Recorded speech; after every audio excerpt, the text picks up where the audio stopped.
She discovered her millionaire husband's secret affair from a single strand of hair. What she did next left him shattered forever. I promise this will be the most unforgettable story of your life, so don't skip a single second.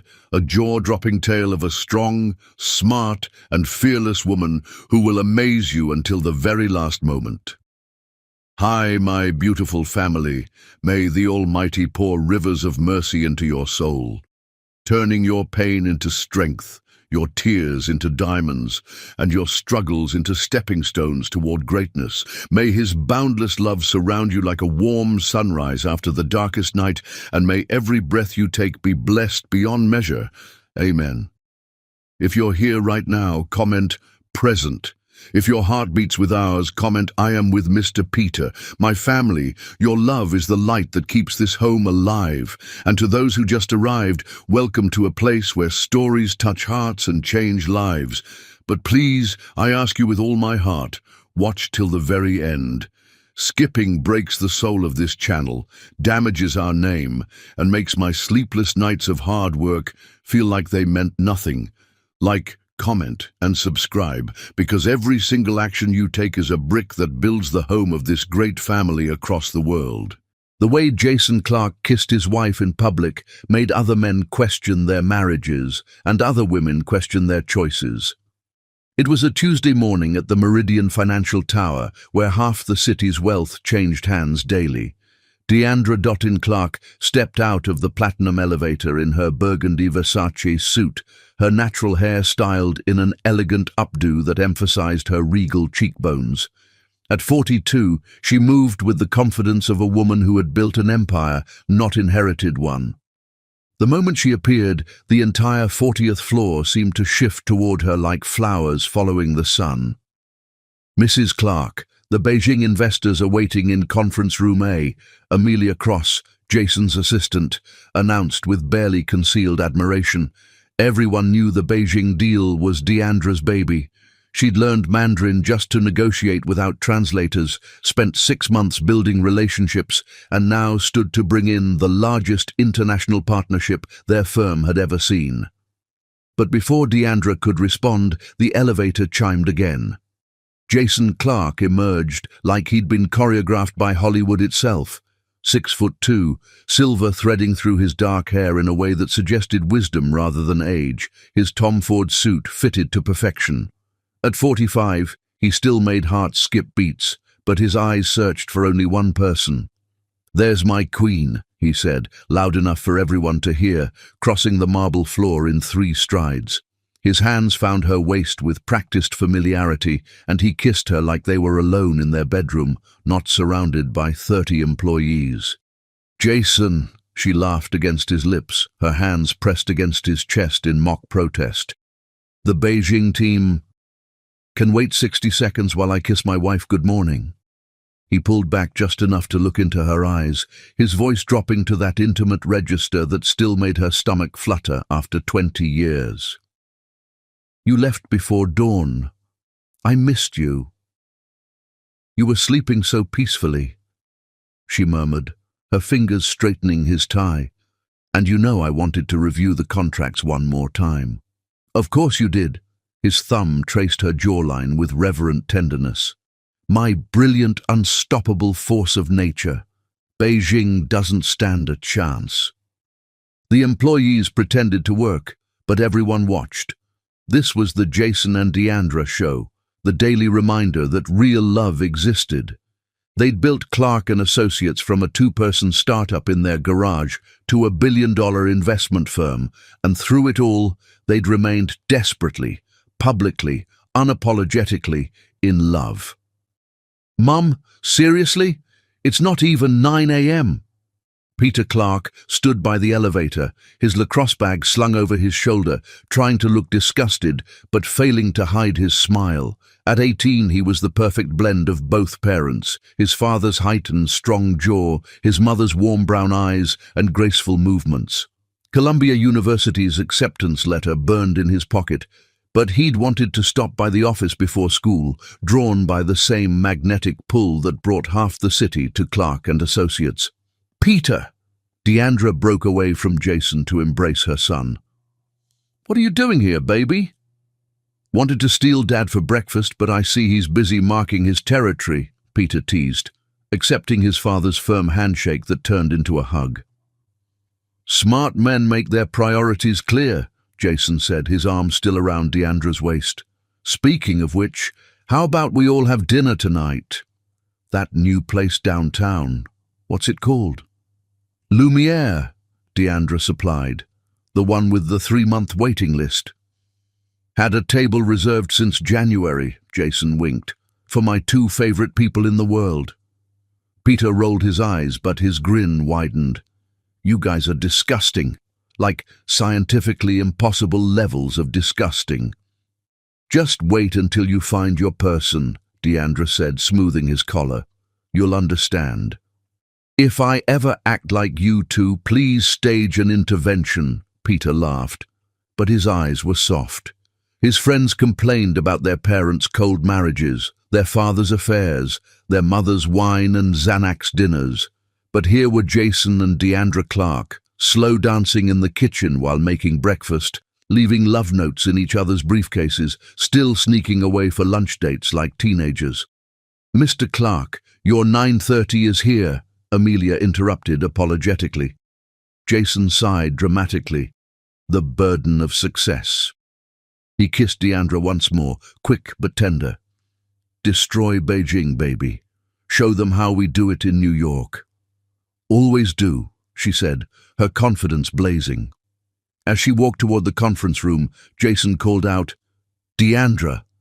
She turned, eyebrow raised. I love you, ridiculously, embarrassingly, completely. The entire floor held its breath. Even after all these years, watching the Clarks was like watching a live performance of epic romance. I love you too, she said simply, but her eyes said volumes more. Peter groaned.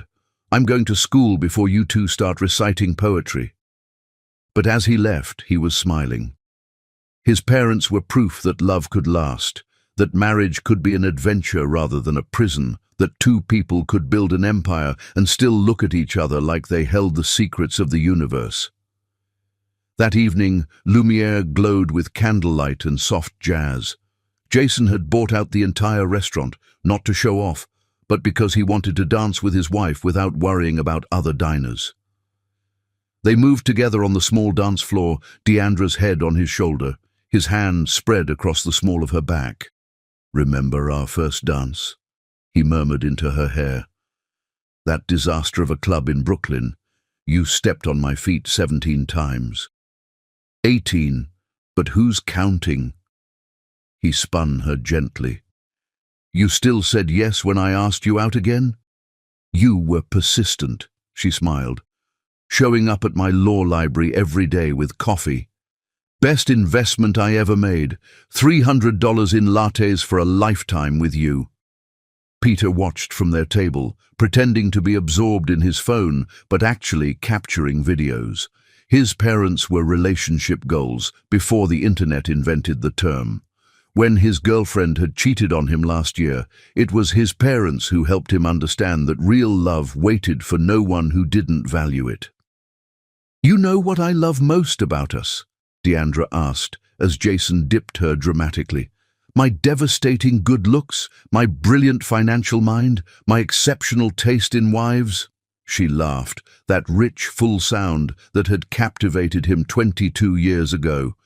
That we're still us, the same kids who ate ramen for 6 months to save for our first office, the same couple who painted our apartment at 3 a.m. because we couldn't afford contractors, just more successful versions. And better dancers, Jason added, executing a perfect turn. Marginally better, she corrected. They were interrupted by a chorus of "Happy Anniversary." The restaurant staff emerged with a cake, not their wedding anniversary, but the anniversary of their first date, January 14th. Jason remembered every milestone, celebrated every moment. 22 years since you agreed to give a cocky law student a chance, he said, loud enough for Peter to hear. Best risk I ever took, Deandra replied, kissing him as the staff applauded. Later, as they drove home in Jason's Bentley, Peter in the back seat arguing about music choices. Deandra studied her husband's profile. The streetlights painted gold across his features, and his hand rested on her thigh with casual possession. She thought about the Beijing deal closing tomorrow, about Peter's Columbia acceptance, about the new house in the Hamptons. Jason didn't know she'd bought him for his birthday. Life was perfect. Too perfect, maybe. But she pushed that whisper of worry away.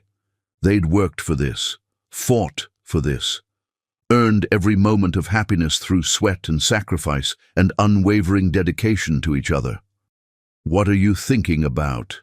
Jason asked, catching her stare at a red light. "Just us, everything.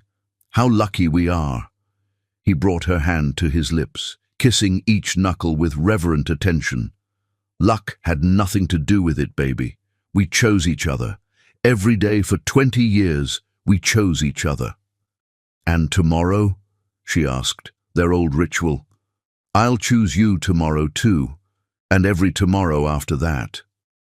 Peter pretended to gag in the back seat, but his eyes were misty. His parents were the real deal in a world full of filters and fake happiness. The Clarks didn't just love each other. They liked each other, respected each other, built each other up in ways that made everyone around them believe in possibility. As they pulled into their circular driveway, the mansion lit up like a jewel box. Deandra felt that familiar surge of gratitude.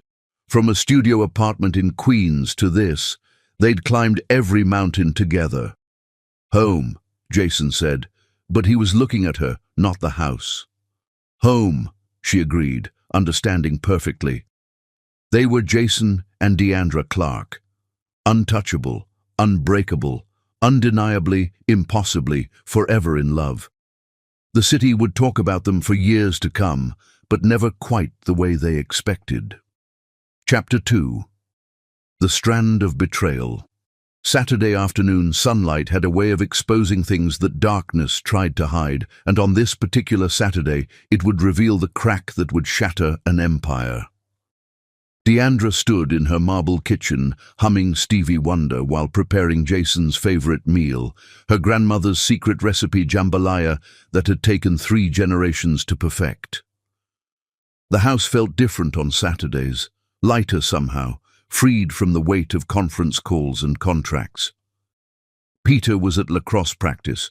Jason was in his home office finishing the Singapore presentation, and she had 3 blessed hours to just be Deandra, not Mrs. Clark, not the co-CEO, just a woman cooking for the man she loved.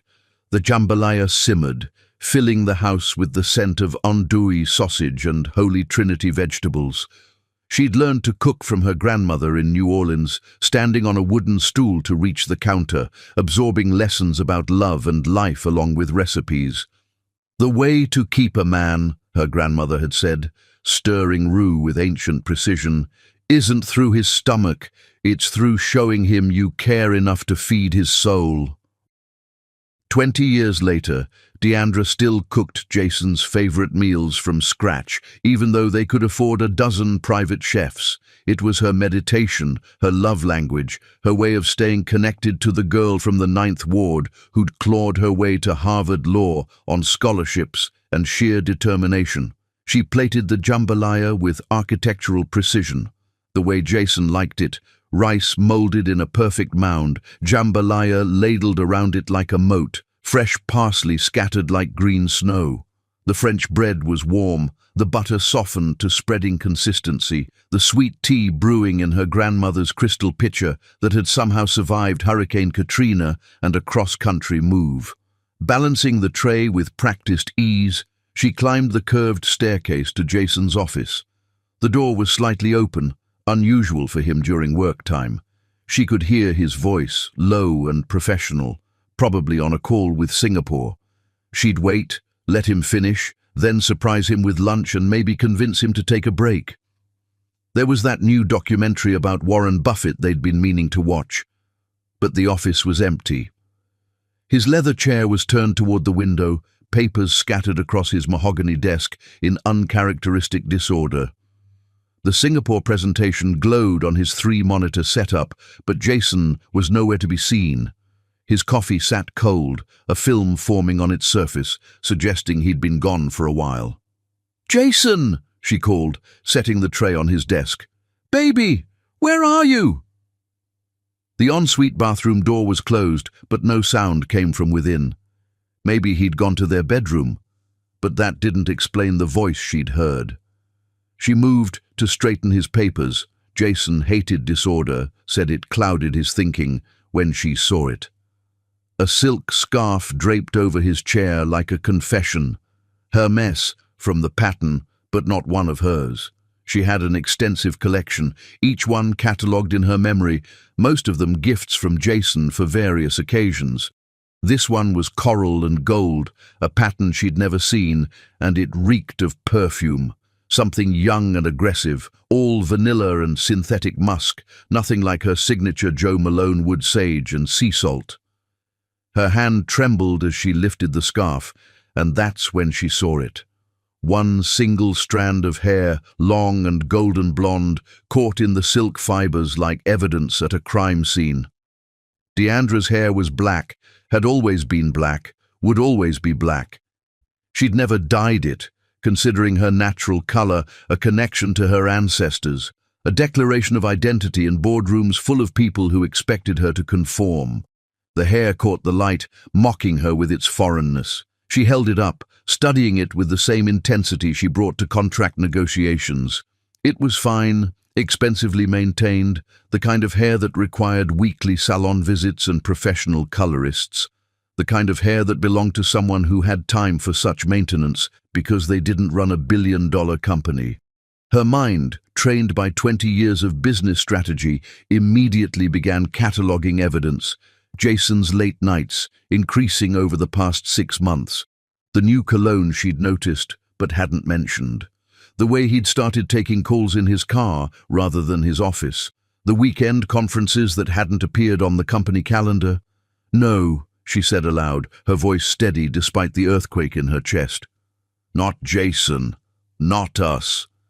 But the hair twisted in the sunlight, undeniable and damning. She heard footsteps in the hallway and quickly pocketed the hair, draping the scarf back over the chair. Jason appeared in the doorway, freshly showered, wearing the Harvard Law sweatshirt she'd bought him for Christmas. "Baby, is that jambalaya I smell?" His face lit up with what looked like genuine delight. "You didn't have to. Where were you?" The question came out sharper than intended. "Shower. The Singapore call got intense. Needed to clear my head." He crossed to her, reaching for a kiss, but she turned slightly, his lips landing on her cheek instead of her mouth. If he noticed, he didn't show it. "This looks incredible. You spoil me."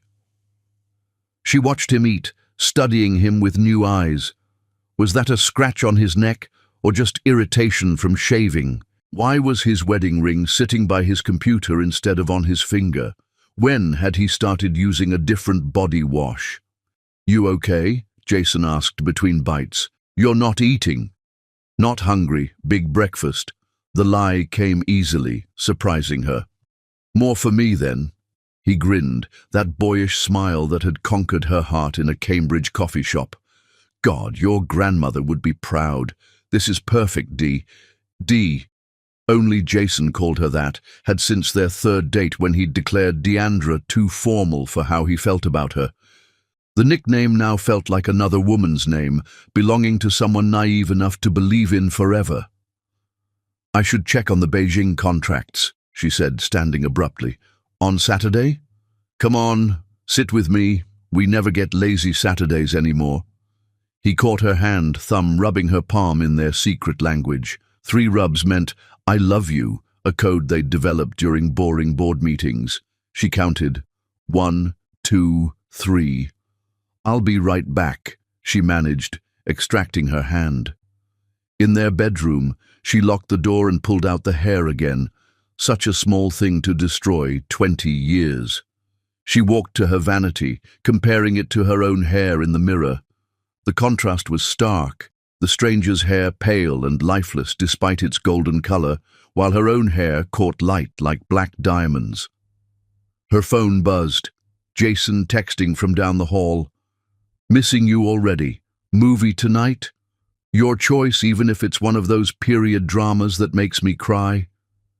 She stared at the message, then at the hair, then at their wedding photo on the nightstand. They looked so young, so certain, so untouchable.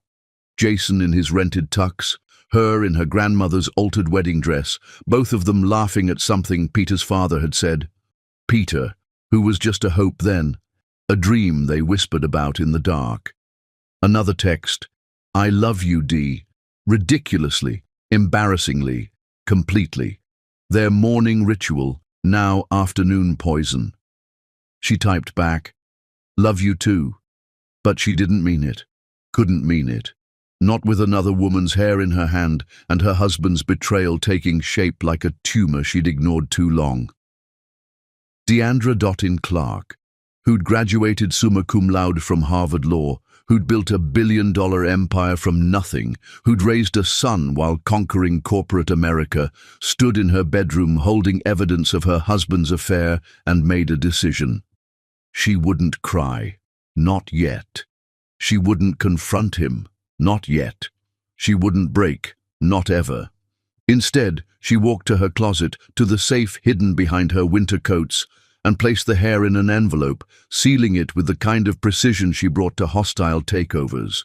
Evidence had to be preserved, facts had to be gathered, strategy had to be developed. Because if Jason Clark had forgotten who he'd married, if he'd mistaken her love for weakness, if he thought she was the kind of woman who would collapse at the first sign of betrayal, he was about to receive an education. She returned to his office, smile perfectly in place. Movie sounds perfect, baby, but I pick. And yes, it's going to be Pride and Prejudice. The 6-hour version? He groaned theatrically. Is there any other? She kissed his forehead, inhaling. There it was, beneath his cologne and shampoo, that foreign perfume, subtle but undeniable, once you knew to look for it. You sure you're okay? Jason asked, catching her hand again. You seem different. Just thinking about Beijing. You know how I get before a big closing. My brilliant wife. He pulled her into his lap, nuzzling her neck. How did I get so lucky? Just lucky, I guess, she said, her voice steady as steel while her heart prepared for war. That night, as they watched Colin Firth emerge from the lake for the 100th time, Jason's head in her lap while she played with his hair, Deandra plotted. Every laugh was calculated, every touch measured, every word weighed for future use. The funny thing about betrayal, she thought as Jason dozed against her thigh, was that it didn't kill love immediately. Love died slowly, poisoned by each lie, each deception, each moment of false intimacy. She could feel hers dying now, cell by cell, memory by memory, leaving behind something harder, sharper, infinitely more dangerous. I love you, Jason mumbled in his sleep, turning to press his face against her stomach. I know, she whispered, her fingers still in his hair, gentle as the executioner's touch. That's what's going to make this so much worse. Chapter 3. The Perfect Mask. Monday morning arrived dressed in deception, and Deandra wore her mask like Versace, flawlessly fitted and impossibly expensive. Good morning, my love, she whispered against Jason's ear, her lips brushing his skin with practiced intimacy. She'd been awake since 4, standing at their bedroom window watching the city wake up, planning every word, every gesture, every breath of this performance. Now, at 6:30, she slipped into character like she was walking onto a Broadway stage. Jason stirred, his arm automatically reaching for her, pulling her against his chest. Morning, beautiful, you're up early. Couldn't sleep, too excited about Beijing closing today. The lie tasted like copper pennies, but she delivered it with enthusiasm. I made your coffee. Ethiopian blend, 2 sugars, oat milk. His eyes opened fully, surprised. You haven't made my coffee in months. I've been neglecting you. She traced patterns on his chest, each touch a small betrayal of her own. Work has been consuming me, but I realized something this weekend. None of it matters without us. D. His voice carried emotion she couldn't decode anymore. Guilt, love, both. You could never neglect me. We're partners, remember? In everything. Partners. The word almost broke her mask, but she held firm. I want to be better. For you. For us. She kissed him then, the kind of kiss that used to come naturally, now requiring every ounce of her theatrical ability. Shower with me. They hadn't showered together in 3 months. She'd been keeping track even before finding the hair, she realized now. Jason's eagerness was almost pathetic, following her into their marble bathroom like a puppy offered a treat. She undressed slowly, watching his eyes track her movements. At 42, her body still commanded attention. Hours with her trainer and geneticist-designed meal plans ensured that. But now she wondered, was he comparing her to someone else? Did that blonde have younger skin, perkier breasts, a stomach that hadn't carried his child? You're so beautiful, he breathed, pulling her under the rainfall shower head. Sometimes I can't believe you're real. Very real, she said, soaping his back with methodical care. Tell me about Singapore. How's the tech merger looking? As he talked, animated about acquisition strategies and market projections, she catalogued every detail. The scratch on his neck she'd noticed Saturday was fading. Definitely a scratch, not a shaving cut. His hip had a small bruise, fingerprint-sized. When had he become so comfortable with these marks? How long had she been blind? You're not listening, he said suddenly, turning to face her. I'm sorry. I was just appreciating you. She ran her hands down his chest, watching his pupils dilate. Sometimes I forget to just look at you. Really look at you. Dee, what's going on? You've been different since Saturday. For a moment, she considered confronting him. The water streaming down would hide her tears. The shower walls would contain their shouting. Peter wouldn't hear his world ending. But no. That would be ordinary. Expected. Weak. I had a dream, she said instead, improvising with the skill that had won her impossible cases. About losing you. It felt so real, Jason. You were just gone, and I realized I've been taking us for granted. Baby, no. He pulled her against him, water cascading over their joined bodies. I'm not going anywhere. Ever. You're stuck with me. The irony almost made her laugh. Instead, she buried her face in his neck, inhaling. There, beneath the soap and water, that perfume again. It clung to him like evidence he was too arrogant to hide. Promise me something, she said against his skin. If there was ever anyone else, you'd tell me. You'd respect me enough to tell me the truth. His body tensed for just a second. If she hadn't been pressed against him, she would have missed it. Deandra, where is this coming from? Just promise me. There's no one else. There could never be anyone else. He pulled back to look at her, water droplets on his eyelashes like tears he'd never shed. You're my entire world. And you're mine, she lied with Oscar-worthy conviction. They finished showering in silence, but she made sure to touch him frequently, little caresses that seemed like affection, but were really reconnaissance. No new marks, no unfamiliar scents. He was getting better at hiding, or maybe he'd taken the weekend off from his extracurricular activities.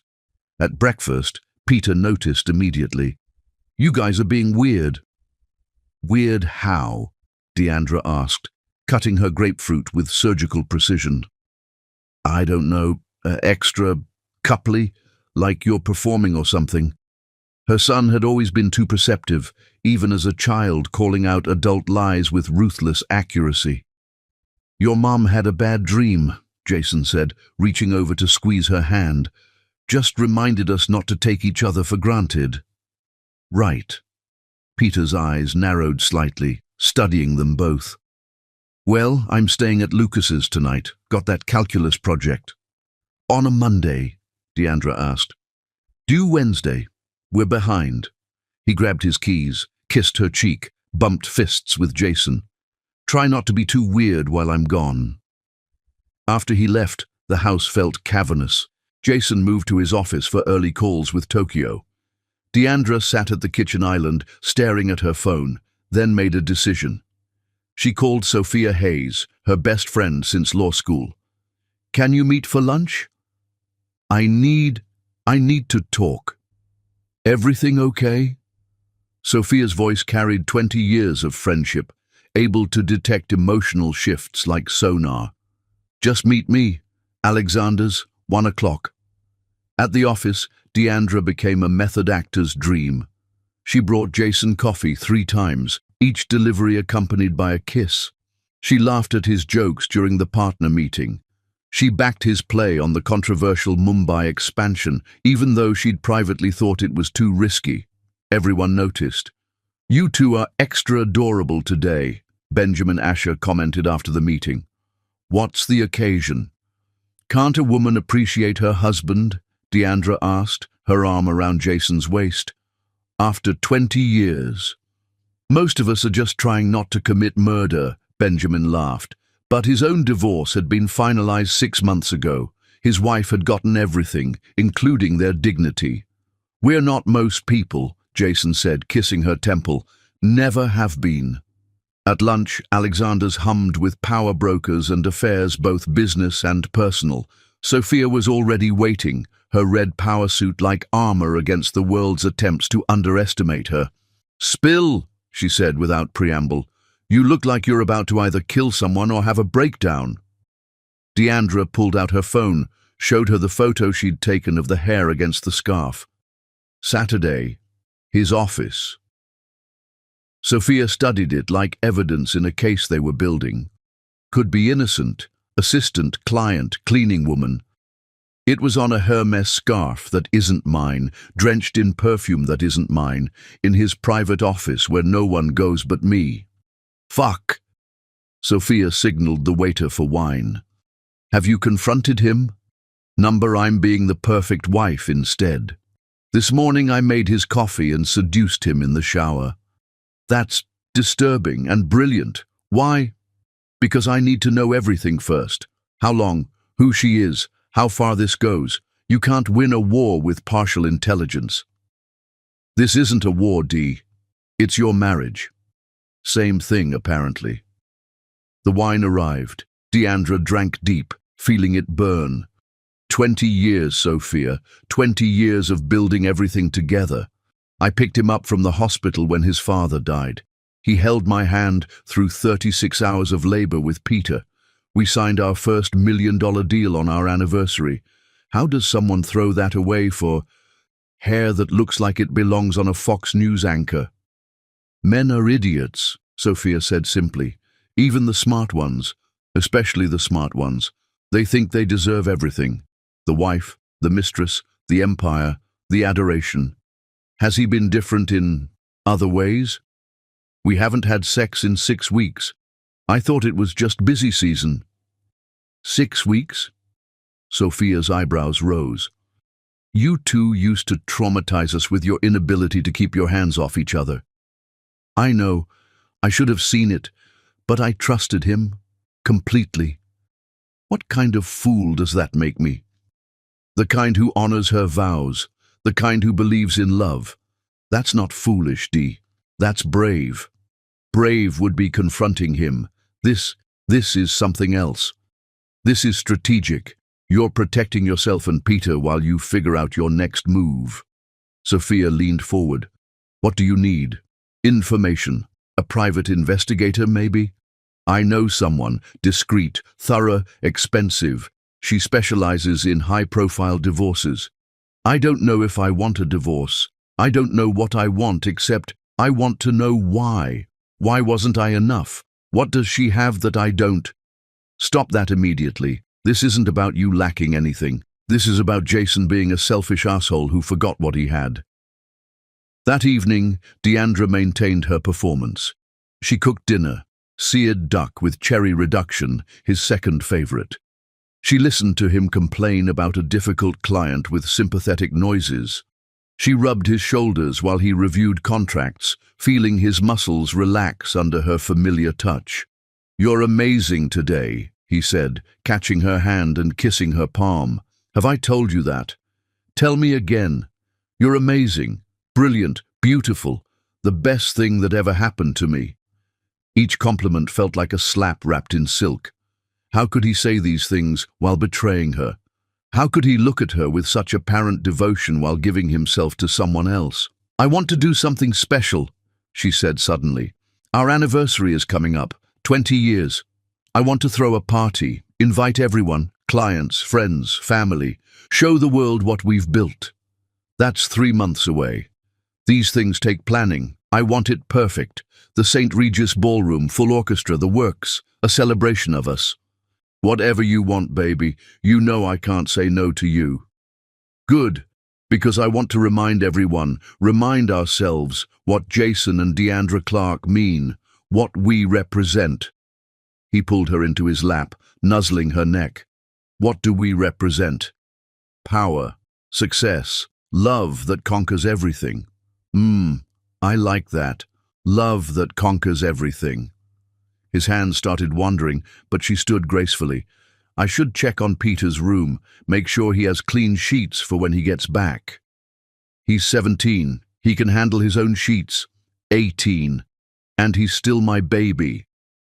In Peter's room, she sat on his bed and finally let her mask slip. His walls were covered with photos, family vacations, lacrosse victories, candid shots of her and Jason laughing at various events. In every picture they looked happy, real, eternal. Her phone buzzed. A text from Sophia. "Investigator's name is Olivia Chen. She'll be in touch." No, wait. The user had said no Chen. Let her mind race through the names. Olivia something else. Olivia Cruz. Yes, that worked better. Deandra deleted the text and stood, mask sliding back into place. She had a part to play, a husband to fool, a truth to uncover. The perfect wife had become the perfect spy, and Jason Clark had no idea he was under investigation by the one person who knew him better than he knew himself.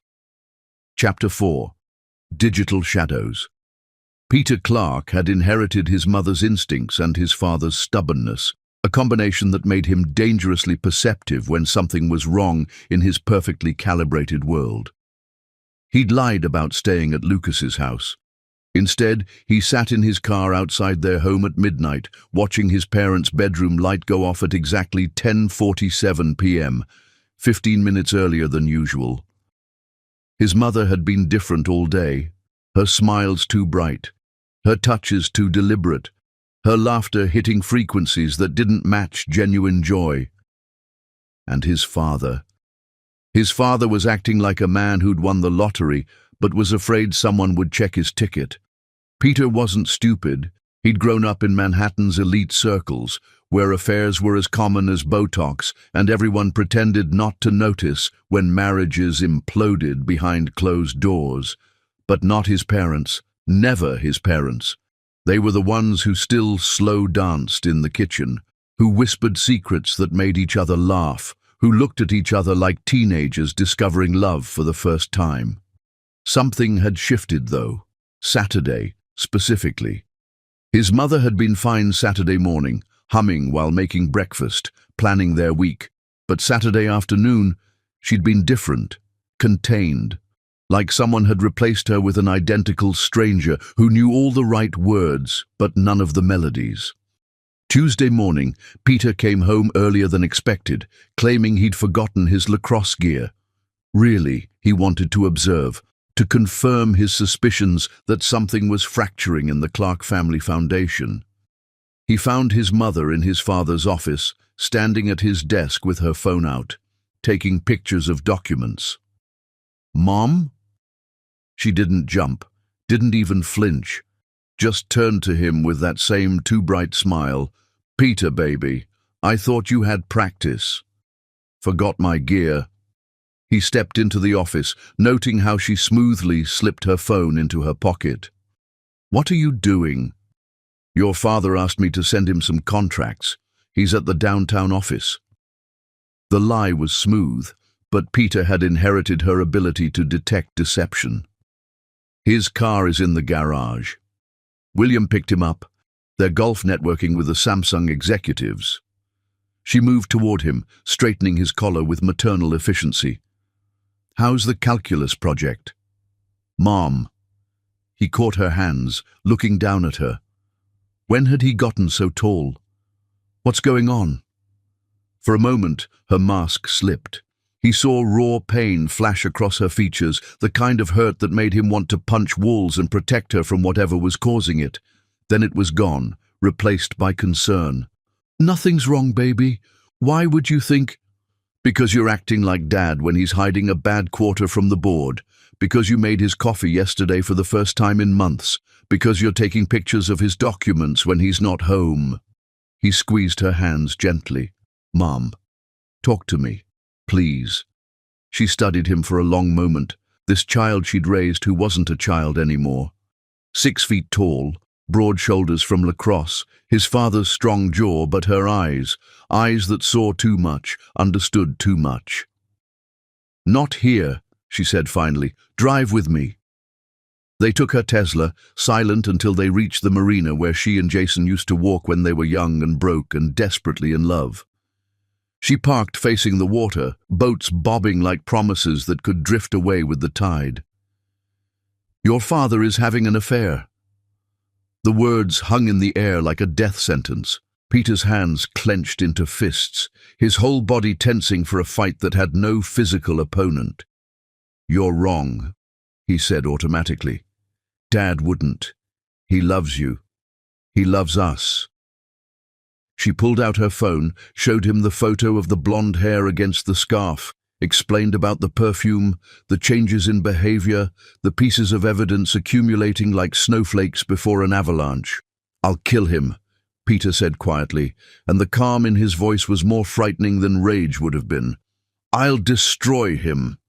"No." She turned to face him fully. "You'll do exactly what I tell you to do. Nothing more, nothing less. Mom, he's cheating on you, on us, on everything we are. And we're going to handle it strategically, not emotionally." She touched his face, this boy who was becoming a man in the worst possible way. "Your father taught us both that emotion is the enemy of good business. Well, this is business now. This is our family. Not anymore. Now it's a hostile takeover, and I need my best soldier." She studied him. "Can you do that? Can you help me without letting him know you know?" Peter was quiet for a long moment, staring at the water.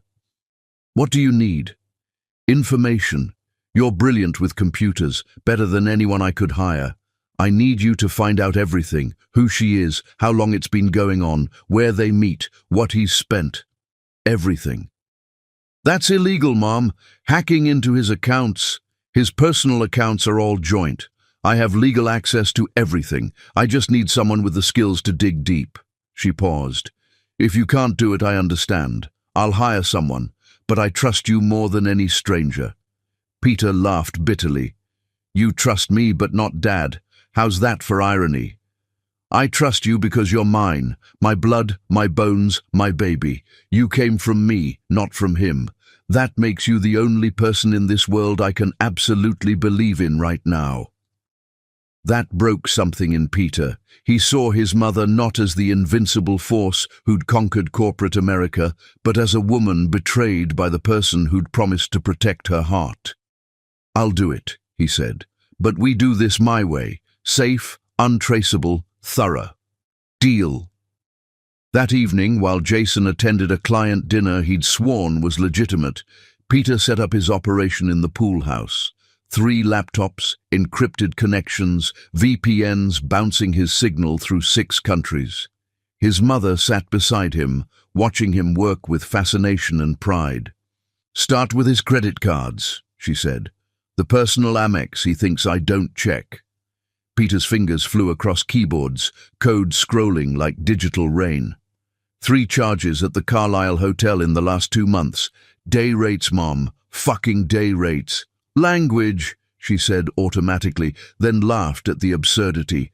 Actually, you know what? Fuck him. Fuck Jason Clark and his day rates. It was the first time Peter had ever heard his mother curse.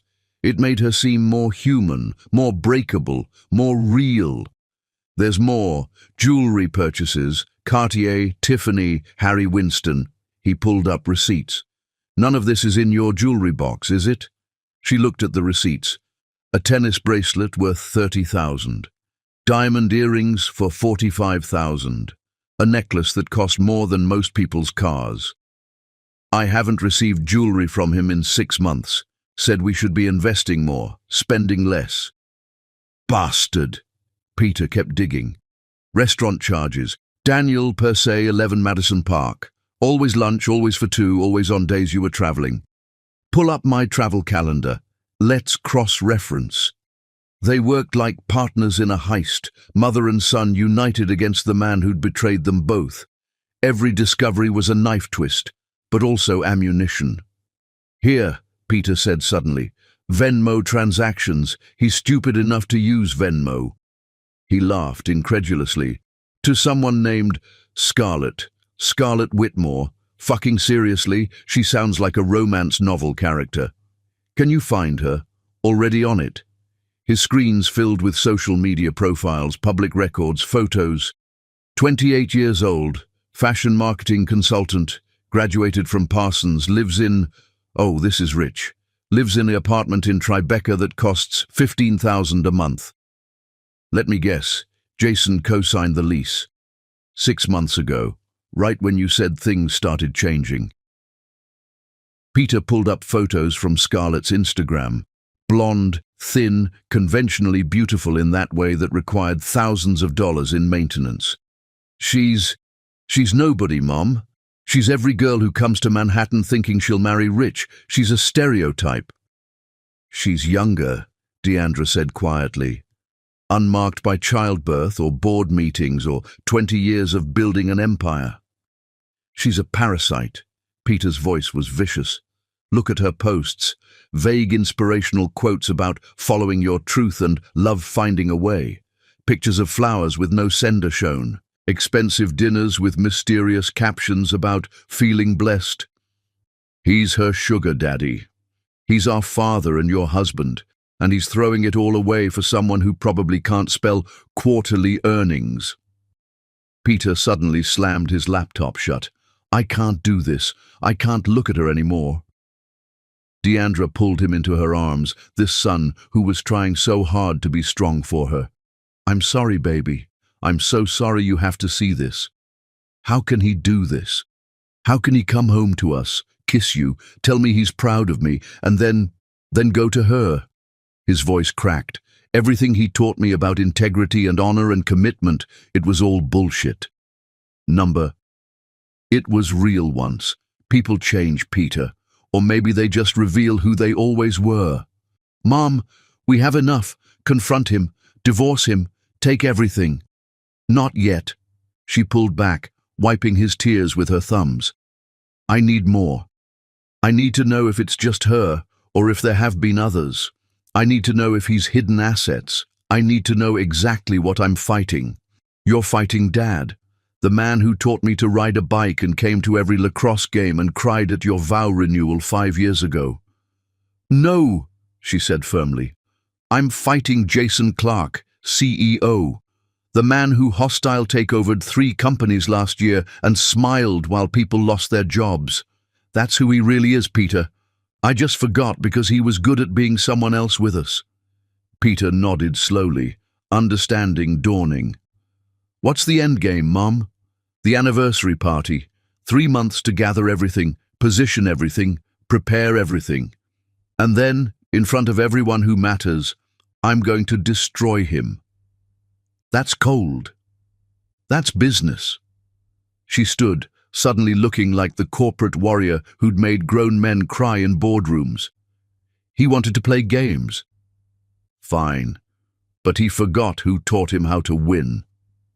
Peter watched his mother transform before his eyes, from wounded wife to avenging angel. What about me?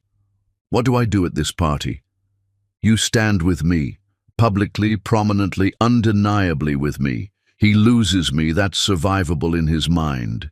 He loses you, that's a wound that won't heal. I was always going to choose you, Mom. I know, baby, but he doesn't know that. He thinks you worship him, that you'll forgive him anything because he's your hero. She laughed bitterly. He never understood that you got your loyalty from me, not him. Over the next 2 weeks, Peter became his mother's digital spy. He tracked Jason's every movement, every transaction, every communication he could access legally or through gray area methods he'd learned from YouTube tutorials and darknet forums.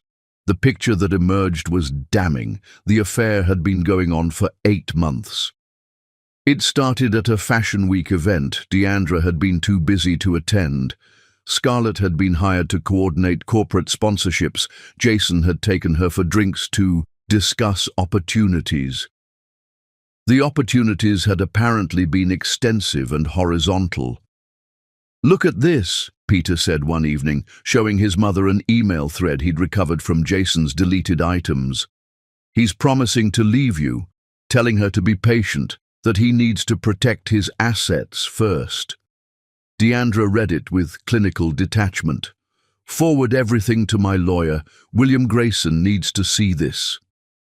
"Mum, he's planning to hide money. Look, offshore accounts in the Caymans. He's been moving funds for months." "How much?" "50 million so far." She smiled then, sharp and dangerous. "Perfect. Wire fraud, tax evasion, conspiracy to hide marital assets. He just gave me everything I need." "You're enjoying this," Peter observed. "I'm surviving this. There's a difference." She looked at her son, this brilliant young man who'd become her partner in revenge. "When someone breaks your heart, you have 2 choices. Let it destroy you, or let it forge you into something harder. I'm choosing harder." "What about love?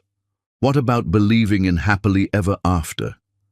"Those are luxuries for people who haven't been betrayed by their soulmate." She touched his face gently. "But you still get to believe, baby. Don't let his failure steal your faith in love. Just choose better than I did." That night, Jason came home with roses, red like the blood Deandra wanted to draw.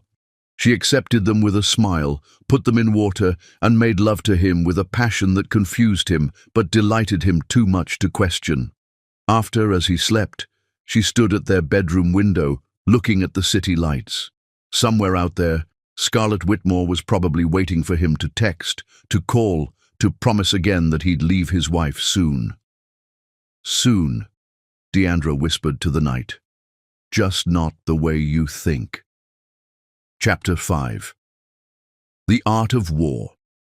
William Grayson's office occupied the entire 47th floor of a building that scraped the Manhattan sky like an accusation against heaven, and on this Thursday morning, it felt like a war room where empires went to die.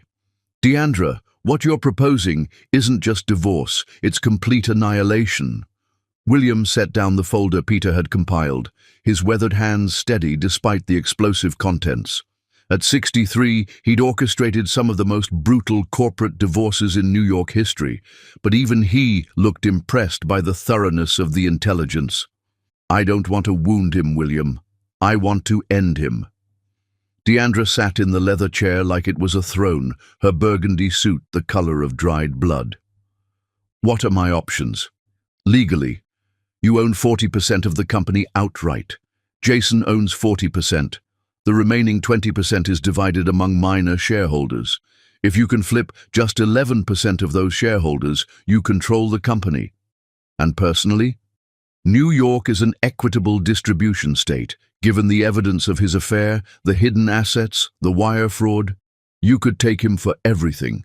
The houses, the cars, the art collection. More importantly, with proof of financial malfeasance, he could face criminal charges. Could or will. That depends on how far you want to push this. Deandra stood, walking to the window. Below, the city churned with ambition and betrayal, millions of small dramas playing out while she orchestrated her grand finale. I spent 20 years building something with him. Not just the company, a life, a family, a legacy. He's turned all of that into a lie. She turned back to William. I want him to lose everything he values. The company, the reputation, the respect. The woman is irrelevant. She's just a symptom, not the disease. The disease being his belief that he's untouchable, that he can have everything, the devoted wife, the adoring son, the mistress, the empire, without consequences. She returned to her chair, crossing her legs with deliberate precision. I want consequences. William nodded slowly. Then we need to move carefully. First, secure your assets. Move everything you legally can into protected accounts. Second, start building relationships with those minority shareholders. Third, document everything he does from now until the party. The party. Deandra smiled, and it was sharp enough to cut glass. 3 months. Can we be ready? If you're willing to do what it takes, yes. I'm willing to do anything, even pretend you don't know, for 3 more months. William, I've been pretending for 2 weeks already. I make him breakfast, laugh at his jokes, make love to him when he reaches for me. I've become the greatest actress in New York, and he's too arrogant to notice he's watching a performance. That takes a toll, Deandra. The emotional labor is nothing compared to what's coming for him. She stood, gathering her purse. Start the paperwork, quietly. I want everything ready to file the moment the party ends. And if he suspects? If he tries to move first? He won't. Jason's fatal flaw has always been his ego. He thinks he's the smartest person in every room, that everyone else is playing checkers while he plays chess. She paused at the door. He forgot I taught him chess. That afternoon, Deandra met with the first of the minority shareholders. Charlotte Harrison owned 3% of Clark and Associates, inherited from her late husband, who'd been an early investor. She lived in a Fifth Avenue penthouse that looked like Versailles, had mated with a Bergdorf Goodman window display. Deandra, darling, Charlotte air-kissed her, diamonds glittering at her throat. To what do I owe this unexpected pleasure? I need your help, Charlotte, and I'm willing to make it worth your while. They sat in Charlotte's conservatory, surrounded by orchids that cost more than most people's rent. Deandra had dressed carefully for this meeting. Understated elegance that suggested power without desperation. I'm restructuring the company leadership, Deandra began, her tone conversational. Jason's been making unilateral decisions that put us at risk, the Mumbai expansion, for instance. That disaster? We're hemorrhaging money. Exactly.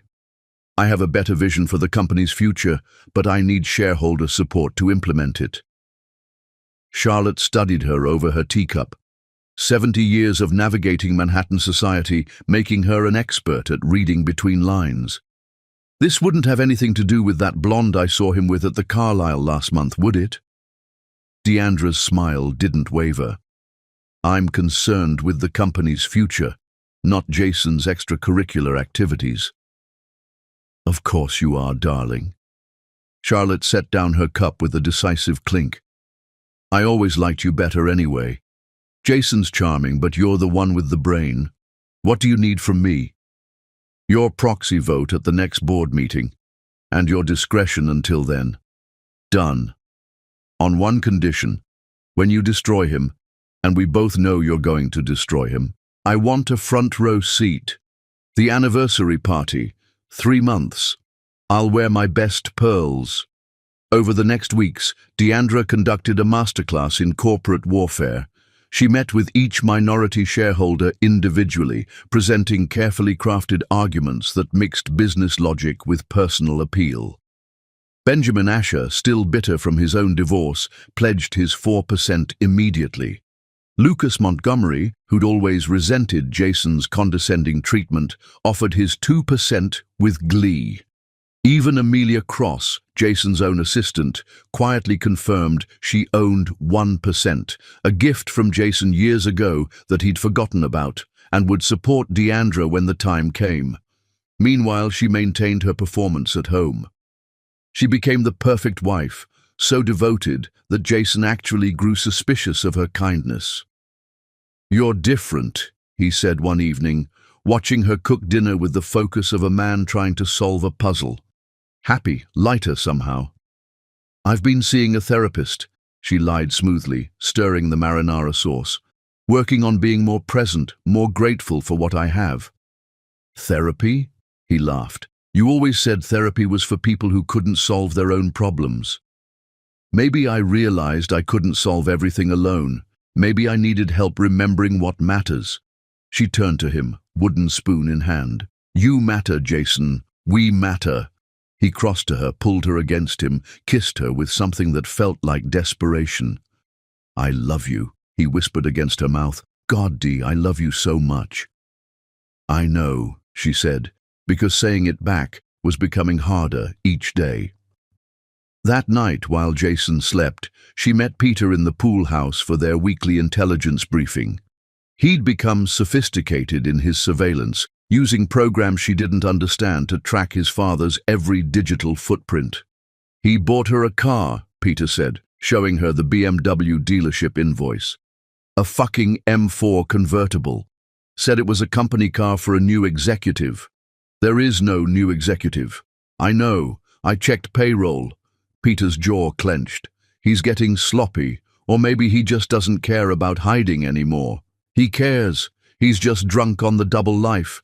The thrill of deception is part of the appeal. Deandra studied the invoice. "Add it to the file." "Mom, there's something else." Peter pulled up a text conversation. "He's taking her to the Hamptons house this weekend. Told you he has a conference in Boston." The Hamptons house, where they'd celebrated their anniversaries, where Peter had learned to swim, where they'd planted a garden together every spring. The violation of it, the audacity, took her breath away. "Change of plans," she said quietly. "We're going to the Hamptons this weekend."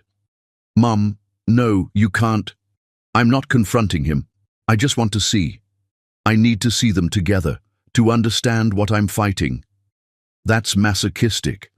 That's motivation. Saturday found them parked down the beach from their house, hidden behind the dunes. Deandra had binoculars. Peter had a camera with a telephoto lens. They looked like bird watchers, not a mother and son documenting betrayal. Jason's Bentley pulled up at 2 p.m. He got out first, then rounded the car to open the passenger door. Scarlett emerged like she was auditioning for a music video, sundress flowing, hair perfect, laugh tinkling across the salt air. "She's so young," Peter said quietly. Through the binoculars, Deandra watched Jason lead Scarlett into their house. Her house, the one she'd designed, decorated, filled with 20 years of memories. He was giving her a tour, pointing out features like a real estate agent, and Scarlett was clapping her hands with delight at each revelation. "He's showing her my life," Deandra said, "like it's a property he's planning to flip." They watched Jason and Scarlett walk on the beach holding hands, watched them kiss in the gazebo where Deandra and Jason had renewed their vows, watched them swim in the pool where Peter had his first birthday party. "I've seen enough," Deandra said, but Peter was still photographing, his face grim with purpose. "Evidence," he said, "for the lawyers." But Deandra knew it was more than that. He was documenting the death of his childhood, the murder of every happy memory in that house. On the drive home, they were silent until Peter suddenly pulled over, got out of the car, and vomited in the beach grass. Deandra held his shoulders, rubbed his back, remembered doing the same when he was small and had the flu. "I hate him," Peter said, wiping his mouth. "I fucking hate him." "I know, baby." "How can you stand it?" "Sleeping next to him, pretending everything's fine." "Because in 10 weeks, I'm going to stand on a stage in front of everyone who matters to him, and I'm going to take everything. His company, his reputation, his pride, his future. And he'll know that I knew all along, that every kiss was calculation, every smile was strategy. She helped Peter back to the car. That's how I stand it. You're scary sometimes, Mom. Good. Jason forgot to be scared of me. That was his first mistake. That night, Jason came home from his Boston conference with stories about boring seminars and bad conference food. Deandra listened with apparent interest, even laughed at his impression of a pompous speaker. They watched a movie, her head on his shoulder, his fingers playing with her hair.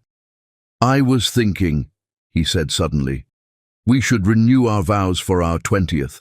Do it right this time. Big ceremony, all our friends. Show everyone that love can last. The irony was so thick she could choke on it. That sounds perfect. When? How about at the anniversary party? Kill two birds with one stone. I love it, she said, and meant it, because the poetry of destroying him at a vow renewal was too perfect to resist. I'll call the wedding planner tomorrow. You're amazing, you know that? Any other woman would have given up on me by now. I've been so distracted with work, so absent, but you just keep loving me. Till death do us part, she said, and let him interpret that however he wanted. Later, she stood in their bedroom looking at their wedding album. Such young faces, such honest joy, such faith in forever. She traced Jason's image with one finger, this man she'd loved with every cell of her being. You killed her, she whispered to the photograph. That girl who believed in you. You killed her with every lie, every betrayal, every moment you spent in another woman's arms. But from her ashes you created something else, something harder, something hungrier. She closed the album with the finality of a coffin lid. Something dangerous. Chapter 6. Moving the Pieces. The conference room at Clark & Associates had witnessed hostile takeovers worth billions, but on this Tuesday morning, it hosted a different kind of corporate warfare, one where the enemy sat at the head of the table, unknowingly surrounded. The quarterly projections are outstanding, Jason announced, his confidence filling the room like expensive cologne. We're up 18% from last year, and the Singapore merger is exceeding expectations. Deandra sat to his right, her usual seat for 20 years, taking notes with the dedication of a devoted partner. But her real attention was on the faces around the table. Benjamin Asher gave her an almost imperceptible nod. Charlotte Harrison's fingers tapped twice on the table, their agreed signal. Lucas Montgomery kept his expression neutral, but his eyes met hers with understanding. 11% secured, another 4% leaning her way. She needed just 5% more to control the company, and she had 2 months to get it. I want to propose something, Deandra said, her voice cutting through Jason's momentum. A restructuring of our voting protocols. Nothing major, just updating our bylaws to reflect modern governance standards. Jason barely looked up from his tablet. Whatever you think is best, darling. You handle the legal minutiae better than anyone. Several board members exchanged glances. Jason's dismissive attitude toward his wife's contributions had always rankled them, but now it seemed particularly foolish, given what they knew was coming. I'll have William draw up the proposals, she continued, referring to William Grayson, who sat at the far end, ostensibly as company counsel, but really as her strategic advisor. We can vote on them at the anniversary party. Make it a celebration of our evolution as a company. Mixing business with pleasure? Jason laughed. That's very unlike you, Dee. I'm full of surprises lately. After the meeting, she lingered as others filed out. Harrison's wife, Margaret, approached her quietly. 3%, Margaret whispered, pressing a folder into Deandra's hands. My husband doesn't know I own it. Inherited from my father, kept in my maiden name. It's yours when you need it. That made 14%. The math was becoming beautiful. That afternoon, Peter texted her, "Dad's at the Carlisle, room 1247. Deandra looked at her watch, 2:30 on a Tuesday. She had a 3 p.m. with the Morrison group Jason had claimed. She pulled up his calendar. There was indeed a Morrison meeting, but it was scheduled for tomorrow. Instead of rage, she felt something colder, calculation. She called Olivia Cruz, the private investigator Sophia had recommended. "I need photographs, professional quality, the Carlisle room 1247 for the next 2 hours. That's a quick turnaround. I'll pay triple your rate. I'm on my way." At 4 p.m., Deandra walked into the Carlisle herself, not to confront, but to establish her own presence. She met with Emma Rodriguez, the interior designer she'd hired to redo their Hamptons house, in the lobby bar. Visible, public, documented by the hotel's security cameras. "I want to gut the master bedroom," she told Emma, loud enough for nearby tables to hear. "Complete renovation. Nothing of the old design remains." "That's quite drastic. It's a beautiful room." "Beauty can hide rot. Better to tear it all down and start fresh." At 4:45 she saw them, Jason and Scarlett, emerging from the elevator. He was adjusting his tie, she was reapplying lipstick. They didn't see Deandra, tucked into a corner booth, but she saw everything. The casual intimacy of his hand on Scarlett's lower back, the way she laughed at something he whispered, the quick kiss before they parted ways. "Are you all right?" Emma asked, noticing her client's stillness. "Perfect," Deandra replied, raising her martini to her lips with a steady hand. "Absolutely perfect." That evening she played the devoted wife flawlessly. Jason came home with flowers, gilt roses she'd started calling them, and she arranged them in her grandmother's vase with apparent delight. "How was the Morrison meeting?" she asked over dinner. "Productive. I think we'll close the deal by Friday." "That's wonderful. You've worked so hard on that acquisition." He reached for her hand across the table. "I couldn't do any of this without you. You know that, right? You're my foundation." "Funny thing about foundations," she said, squeezing his fingers. "People forget they're there until they crack." "What made you think of that?" "Oh, just something I read about architectural integrity. How buildings that look solid can be completely compromised underneath, and no one notices until it's too late." "You and your metaphors," he laughed, missing the warning entirely. After dinner, Peter showed her his latest discovery in the pool house. He's incorporated a shell company, Clark Innovations, registered in Delaware, bank accounts in the Caymans. How much has he moved? 70 million total. But here's the interesting part. He's been buying property through it. Commercial real estate in Miami, Austin, Seattle, cities where we don't have offices. "He's planning to leave," Deandra said quietly, "start over with her somewhere else." "There's more. I hacked Scarlett's email. Peter, that's already done, Mum. No point in clutching pearls now." He pulled up the emails. "She's been looking at wedding venues, sending him pictures of rings. She thinks she's about to become the next Mrs. Clark." Deandra read through the emails, each one a testament to Scarlett's delusion. The girl actually believed Jason would leave his wife, abandon his son, destroy his company for her. "She's in for a surprise," Deandra murmured. "You almost feel bad for her," Peter said. I don't." She knew he was married, she saw the ring, heard him mention me, and chose to continue. She's not a victim, she's a volunteer. The next morning, Olivia Cruz delivered a USB drive to Deandra's office. The photographs were damning. Jason entering the hotel, Jason and Scarlett kissing in the hallway, them entering the room together, emerging 2 hours later. Time-stamped, high resolution, indisputable. "I also did some digging on the girl," Olivia said. "This isn't her first rodeo. She had an affair with Howard Morrison 3 years ago. Howard Morrison of the Morrison Group, the meeting Jason claimed to have. The same. He's the one who introduced them, apparently. Men passing around toys." The violation deepened, It wasn't just betrayal, it was humiliation. Jason was following a script written by other mediocre men who thought they deserved applause for their predictability. That weekend, Deandra orchestrated something brilliant. She suggested a family weekend at the Hamptons' house, just the three of them, like old times.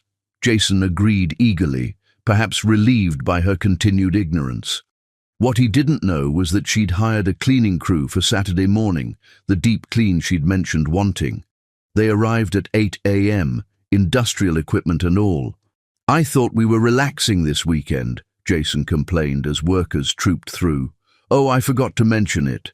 But don't worry, they'll focus on the guest areas. We'll have the master suite to ourselves." But the crew, under specific instructions, made the house uninhabitable for romance. Furniture covered in plastic, chemical smells everywhere, constant noise. Jason couldn't even text Scarlett without Deandra noticing, because she kept suggesting family activities, beach walks, board games, cooking together. "This is nice," Peter said that evening, the three of them around the dinner table, like how it used to be. "Before everything got so complicated," Jason agreed, not noticing the look between mother and son. "Complications are choices," Deandra said. "People choose to complicate their lives, then act surprised when it all tangles up." "Very philosophical tonight," Jason observed. "Just thinking about cause and effect. How every action has consequences, even if they take time to manifest. Like karma, like justice. Karma's just justice with patience." Sunday morning, while Jason jogged on the beach, Deandra and Peter planted new roses in the garden. They'd done this every spring since Peter was 5, but this felt different, like they were planting something else entirely. "The party's in 7 weeks," Peter said quietly, dirt under his fingernails. "You ready?" "I've been ready since I found that hair." "And after?" "What happens after you destroy him?" "We rebuild, you and me. We take the company in a new direction, create something better from the ashes." "What about love? Will you ever trust anyone again?" Deandra looked at her son, this young man who'd lost his innocence to his father's selfishness. "Maybe, but trust will be earned in increments, not given wholesale. I'll never again hand someone my complete heart and assume they'll handle it with care." "That's sad, Mom." "No, baby. That's smart." The sad part was believing in fairy tales at 42. Monday brought new challenges. Jason announced he wanted to be more involved in party planning. "I want to make a speech," he said over breakfast. "About us, about our journey, something memorable." "That would be perfect," Deandra agreed, imagining how his words would sound after her revelations. "And I want to invite some new people, business associates you haven't met yet." She knew exactly who these associates would include. "Of course, it's your party too." He kissed her goodbye with unusual tenderness. "I don't deserve you." "No," she said against his lips. "You don't." That afternoon, she met with the party planner, going over every detail. The St. Regis ballroom would be transformed into a wonderland of white roses and crystal. The orchestra would play their wedding song. The menu would feature dishes from their history, the pasta from their first date, the wine from their honeymoon, the cake from their wedding. "It sounds magical," the planner gushed. "A true celebration of love." "It will be unforgettable," Deandra agreed, fingering the USB drive in her pocket containing Olivia's photographs. "I guarantee no one will ever forget this party." She'd already arranged for the audiovisual team, telling them she was planning a surprise video tribute to Jason.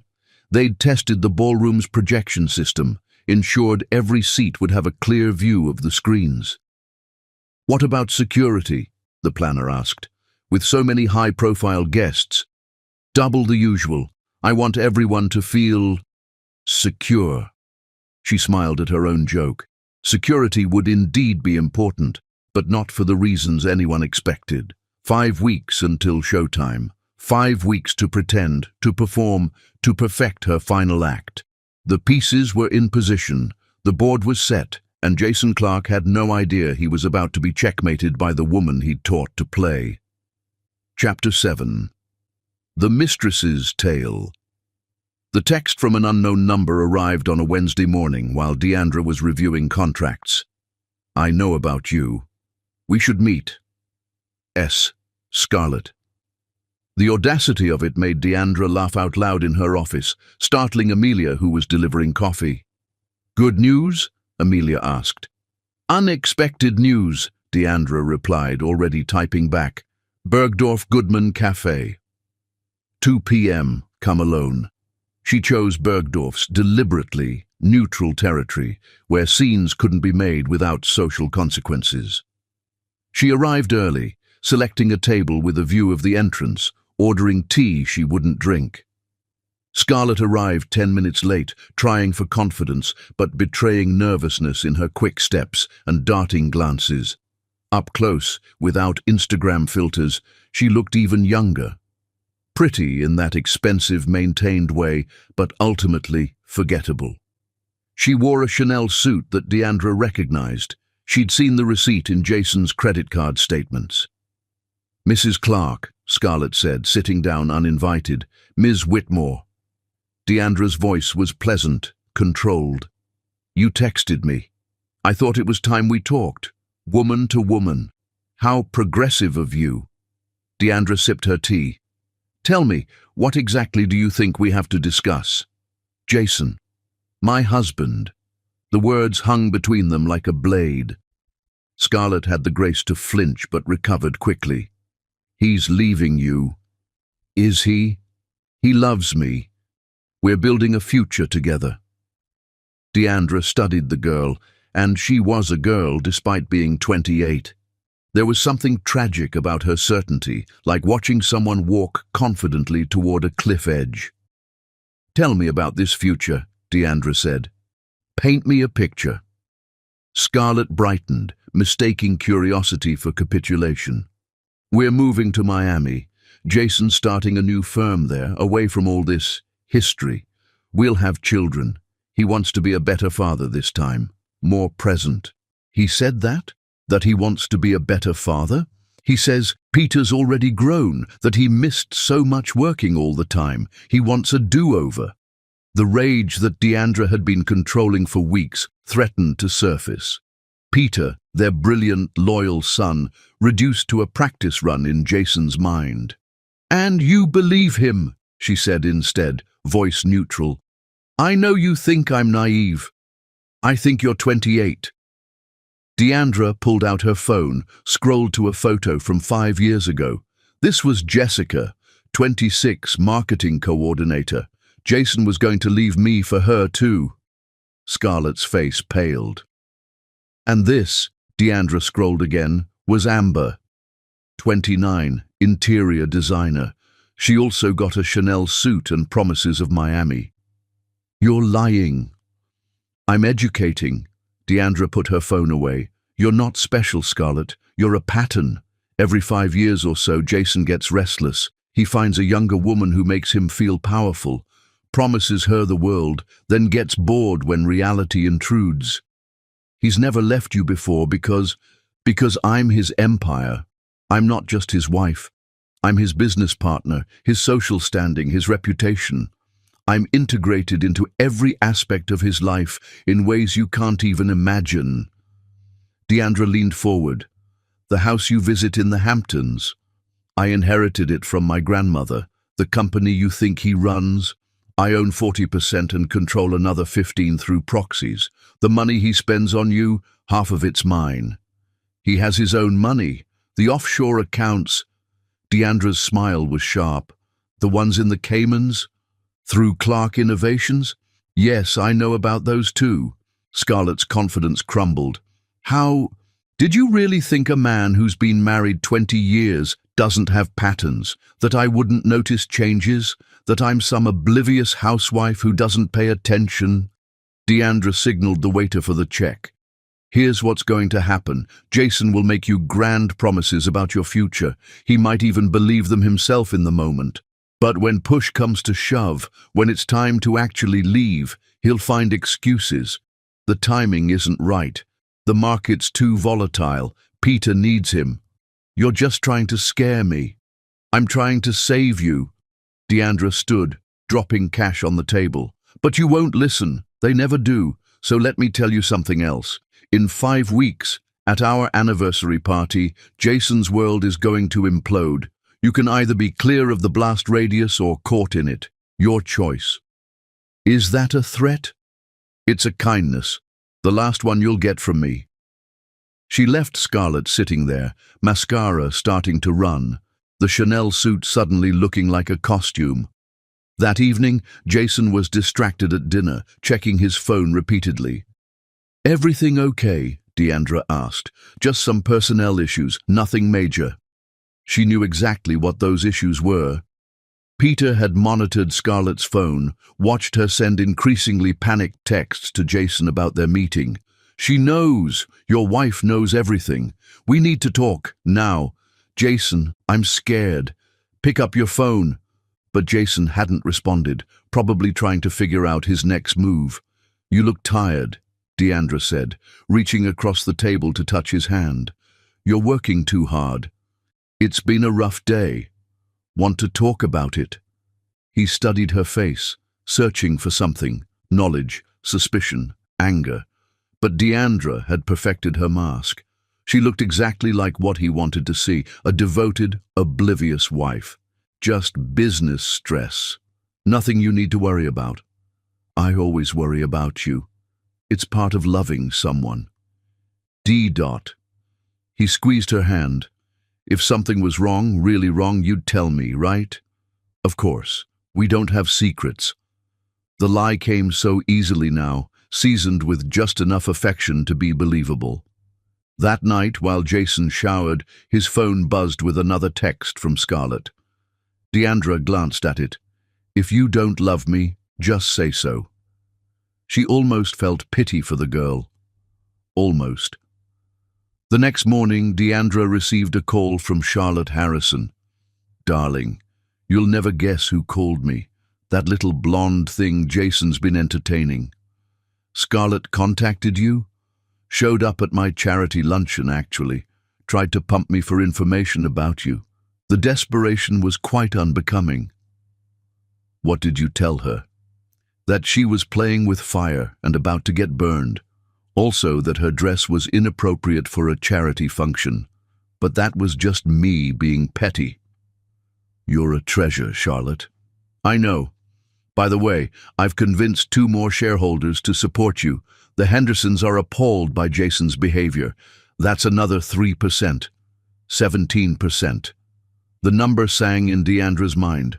Over the next 2 weeks, Scarlett became increasingly erratic. She showed up at the office, demanding to see Jason. Security turned her away, but not before several employees witnessed the scene.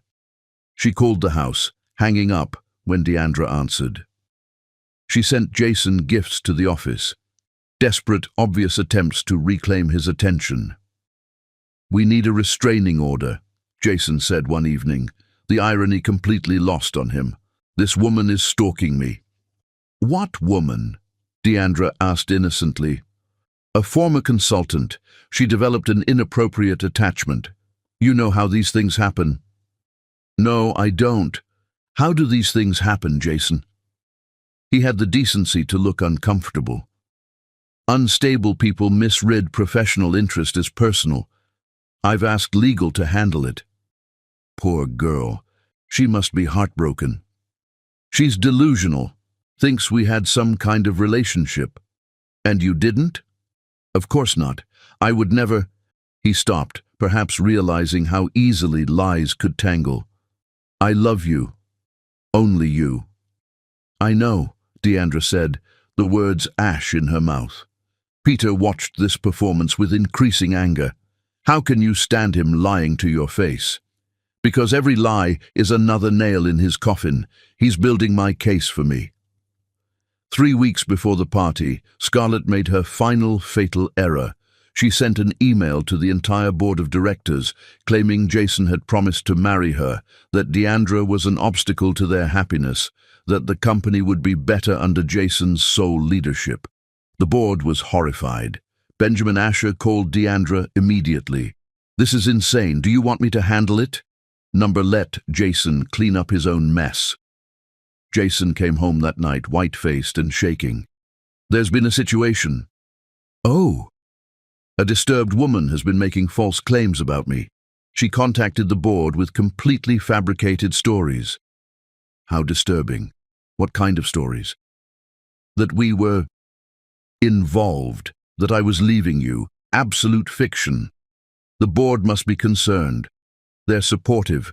They know I would never jeopardize our company or family for some—" He trailed off, unable to find words that wouldn't incriminate him. "For some young woman with delusions." "Exactly." "Well," Deandra said, pouring him a scotch, "I'm sure it will blow over.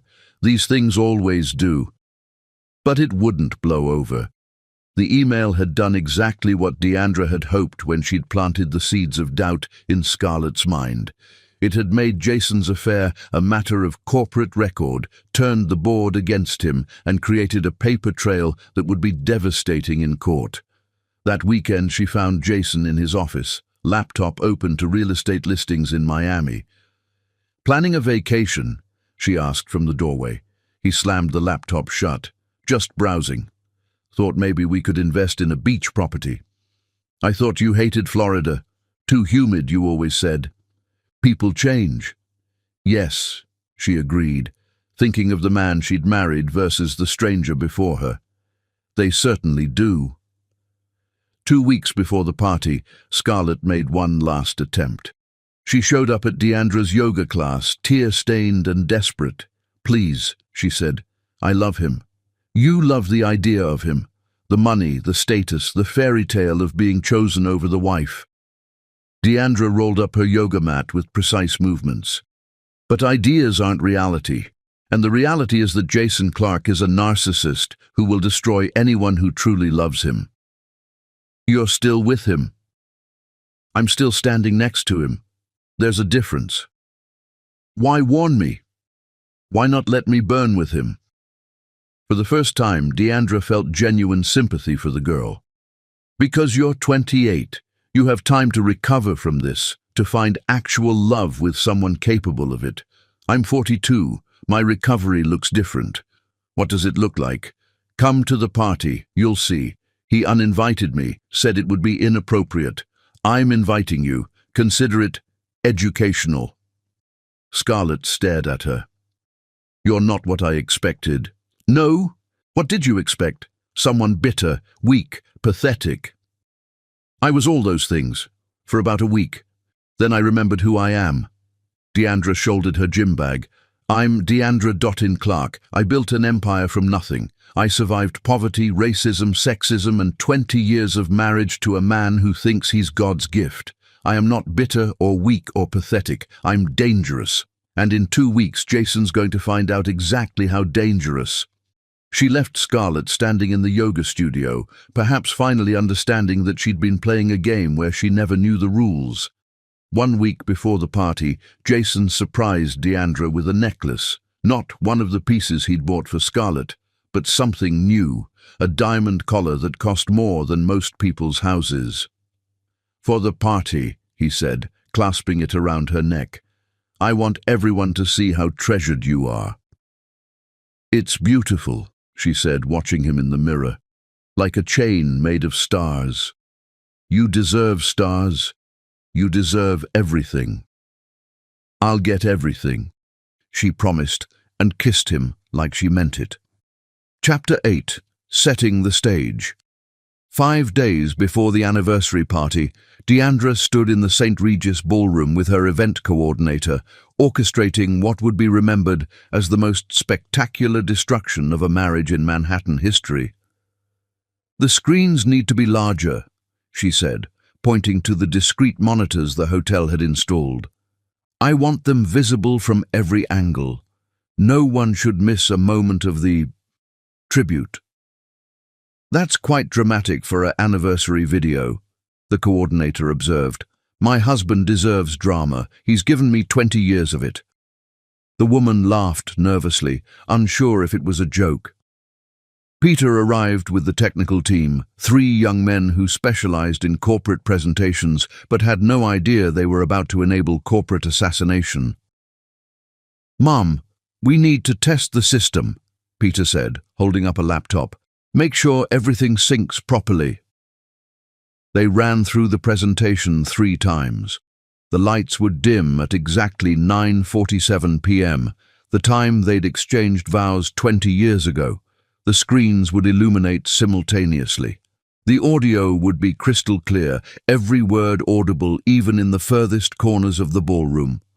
"It's perfect," the lead technician said. "Whatever tribute you've planned, there won't be a dry eye in the house." "I guarantee it," Deandra agreed. That afternoon, she met with William Grayson for final preparations. "The divorce papers are ready," he said, sliding a folder across his desk. "The criminal complaint for fraud is prepared. The board meeting is scheduled for Monday morning to vote on Jason's removal. Are you certain you want to do this so publicly?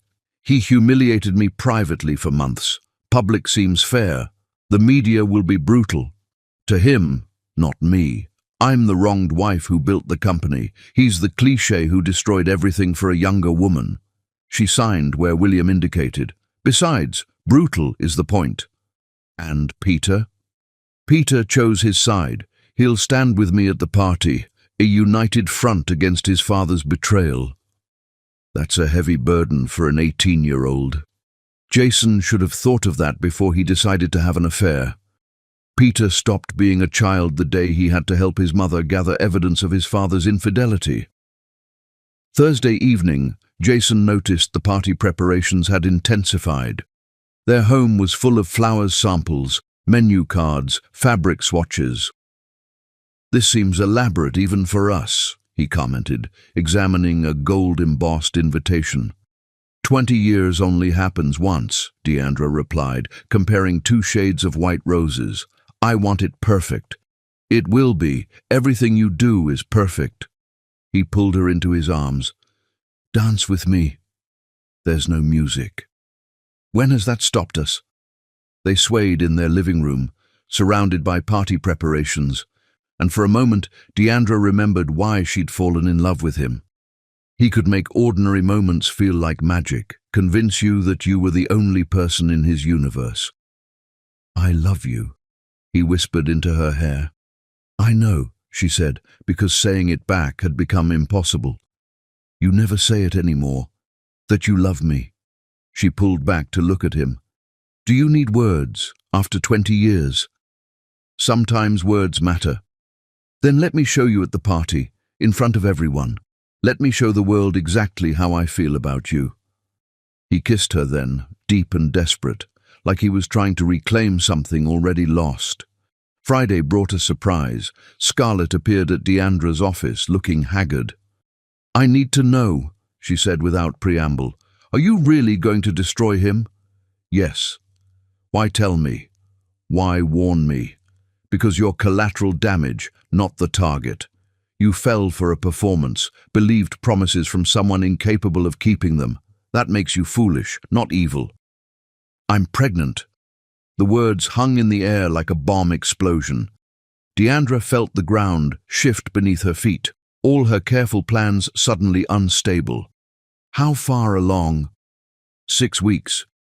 "Does Jason know?" "I told him yesterday.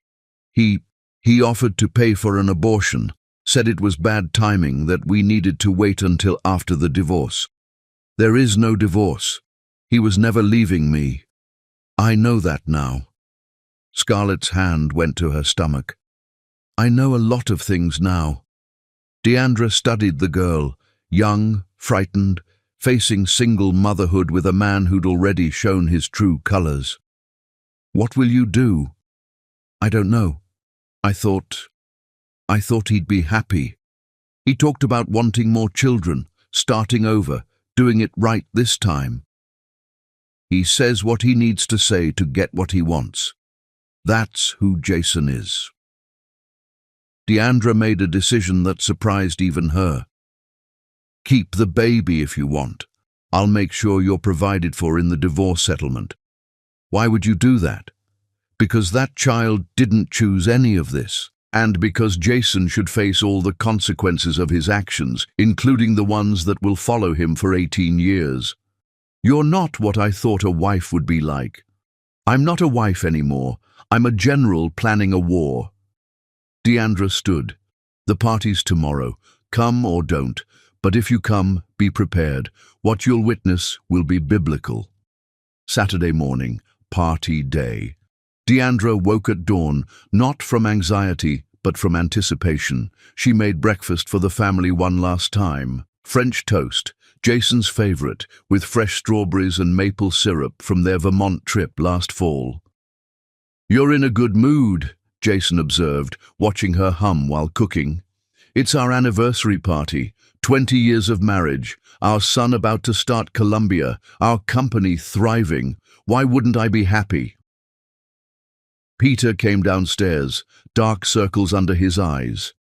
He hadn't been sleeping, she knew. The weight of what they were about to do was crushing him. "You okay, baby?" she asked quietly while Jason read the paper. "Just ready for it to be over," he muttered. "Tonight. After tonight, we start fresh." The hairdresser and makeup artist arrived at 2. Deandra had chosen her look carefully, elegant but powerful, beautiful but untouchable. Her dress was custom Valentino, black with gold threading that caught the light like armor. The diamond necklace Jason had given her completed the image, a woman dripping in her husband's guilty gifts. "You look like a queen," the makeup artist said. "Good. Queens are the most powerful pieces on the board." Jason emerged from his dressing room in his tuxedo, still handsome enough to make hearts skip. He'd had his hair cut, his shoes shined, his wedding ring polished. He looked like the perfect husband. "Wow," he said, seeing her. "You're breathtaking." "Save your breath," she said. "You'll need it for your speech." The drive to the St. Regis was silent, except for Peter texting furiously in the back seat. Final confirmations with the tech team, she knew. They arrived to find the ballroom transformed. Thousands of white roses created a Garden of Eden. Crystal chandeliers cast rainbow patterns across the walls, and their wedding photo, young, hopeful, ignorant, dominated the entrance. Guests began arriving at 7. The city's elite, business moguls, society matrons, everyone who mattered in their world. Charlotte Harrison wore her promised pearls and a knowing smile.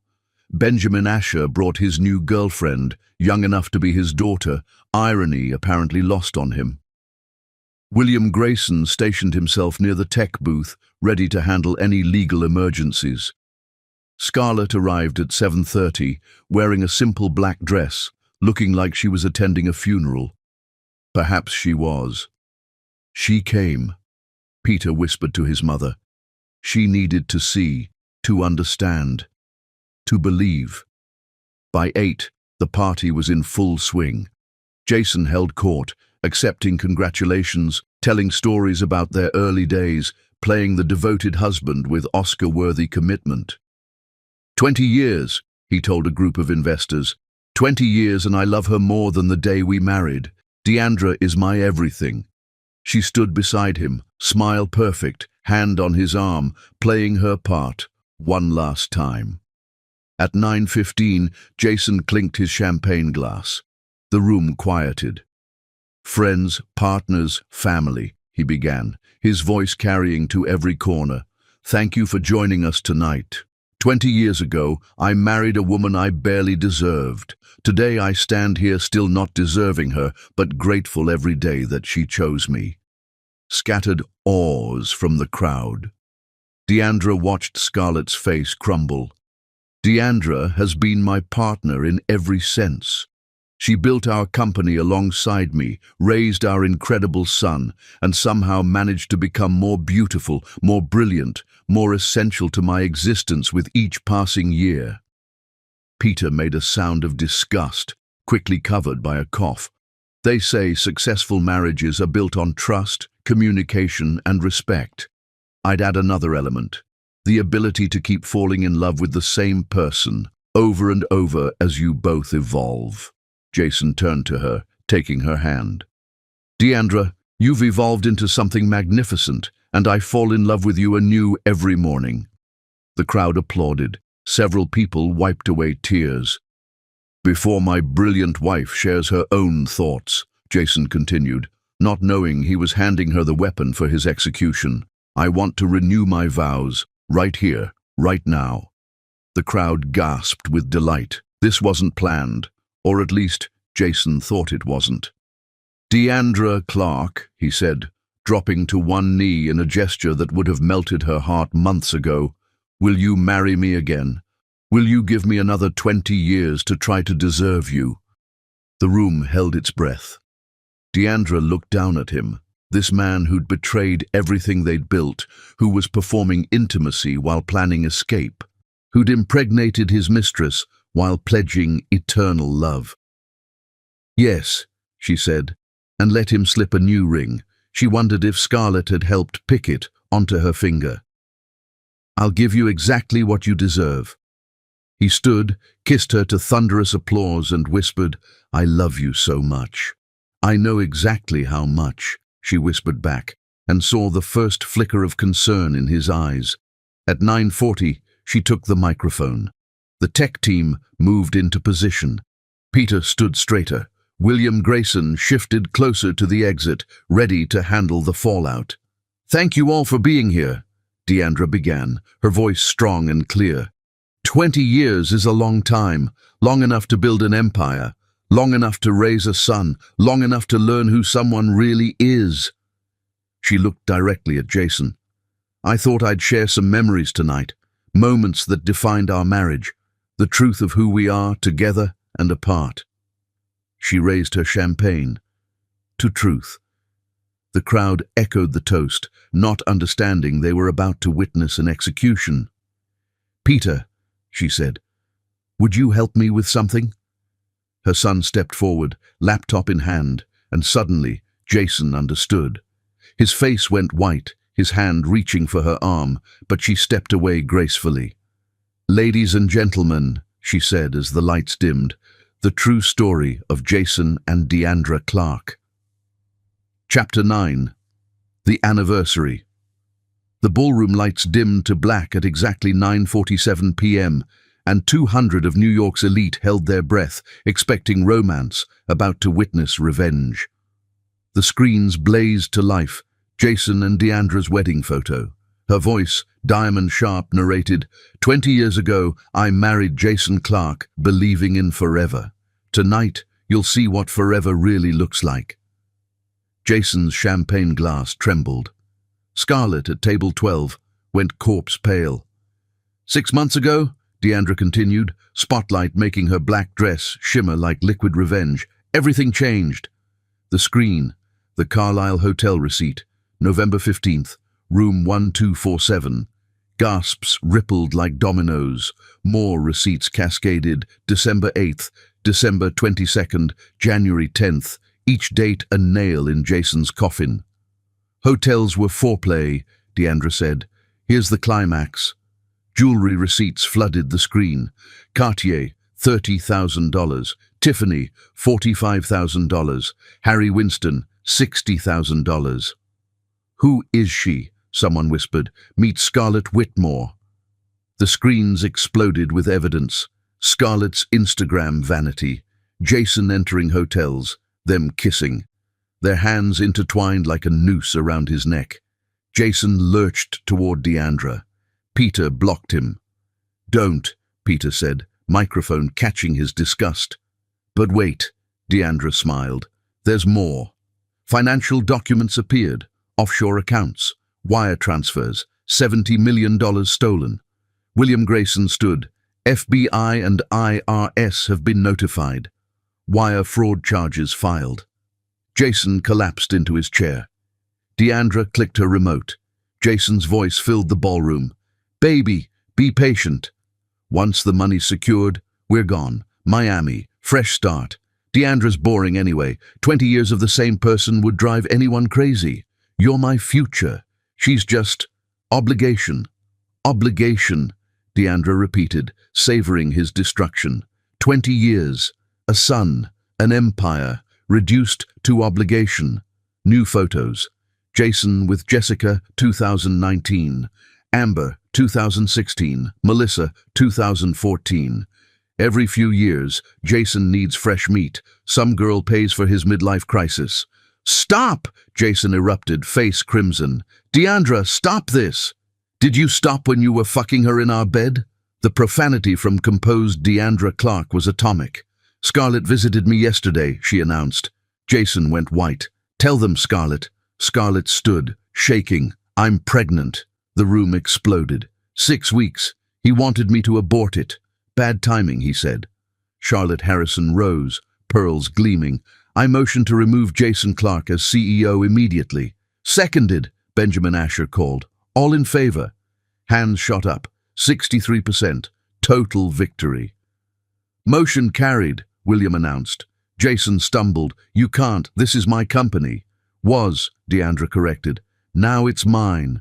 She raised her champagne. "To new beginnings." The crowd roared approval. "Deandra, please." Jason reached for her. She recoiled. "Don't touch me. Ever." 20 years. That you destroyed." She ripped off both wedding rings, dropped them in his champagne. "Give these to your next victim." "You planned this for months." 3 months. 3 months I smiled while you betrayed me. 3 months I gathered evidence while you gathered STDs. She leaned close, whispered loud enough for the microphone. "I played the perfect wife while you played the perfect fool." Peter stepped forward. "Every email, every text, every lie, I have them all. I helped destroy you. I chose mom. I chose honor. Everything you pretended to teach but never practiced. Peter, I'm your father. You're nothing. A sperm donor who betrayed everything." Peter took his mother's hand. "We're done." They walked away, the crowd parting like the Red Sea. Jason stood alone, screens still looping his betrayal, his empire in ashes. Charlotte intercepted them. "Magnificent, darling. Brutal, but magnificent." "Necessary," Deandra replied. In the car, Peter laughed bitterly. "He renewed his vows an hour before you destroyed him. Shakespearean. Shakespeare killed everyone. I just killed his future." "Mom, did we go too far?" "He went too far when he betrayed us. We just delivered consequences." At home, Deandra found Jason's morning note. "Can't wait for tonight. All my love, Jay." She burned it over the kitchen sink, watching his lies turn to ash. The phone rang. CNN, then the Times, then the Journal. She turned it off, poured wine, sat with Peter in their reclaimed home. 37 missed calls from him, Peter said. Let him scream into the void. Did he ever really love us? He loved the idea of us. The trophy family. She touched Peter's face. But real love? He's incapable. They watched the sunrise paint Manhattan gold. "We won," Peter said. "No," Deandra corrected. "We survived. That's better." Chapter 10. Queen's Gambit. Monday morning arrived wearing consequence like couture, and Deandra Dottin entered her empire like she was born to rule it.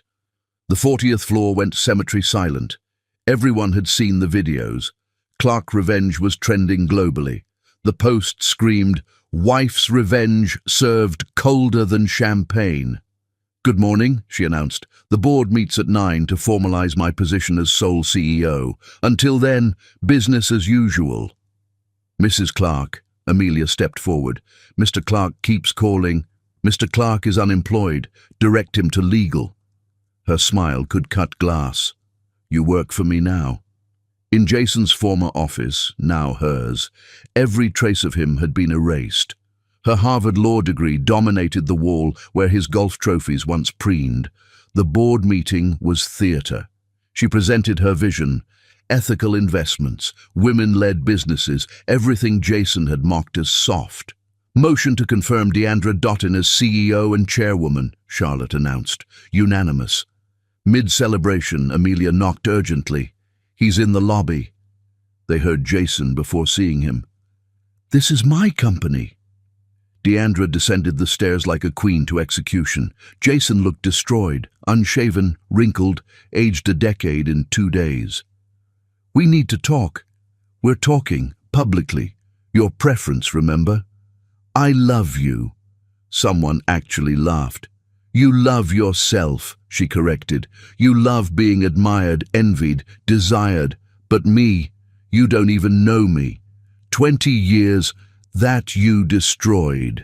She descended another step. The worst part wasn't the affair. It was making Peter investigate his own father. "You turned our son into a detective in his parents' war."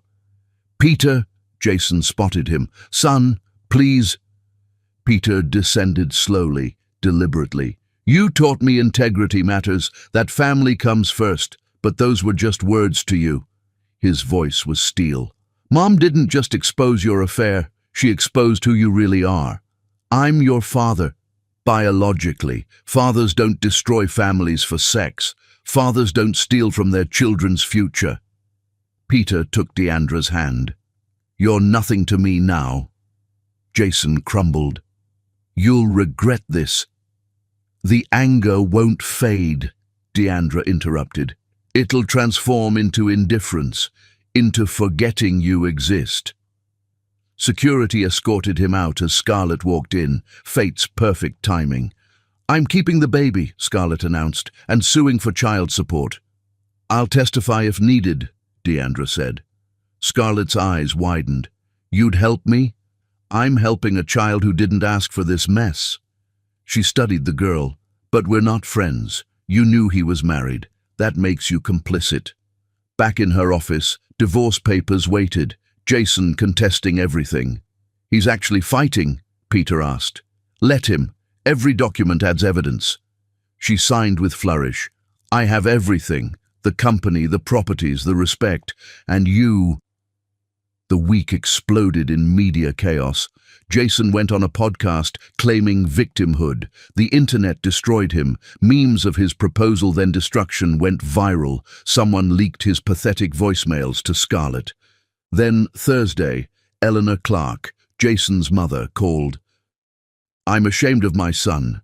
I've transferred my 8% shares to you. You're more my daughter than he is my son now." That gave Deandra 51%.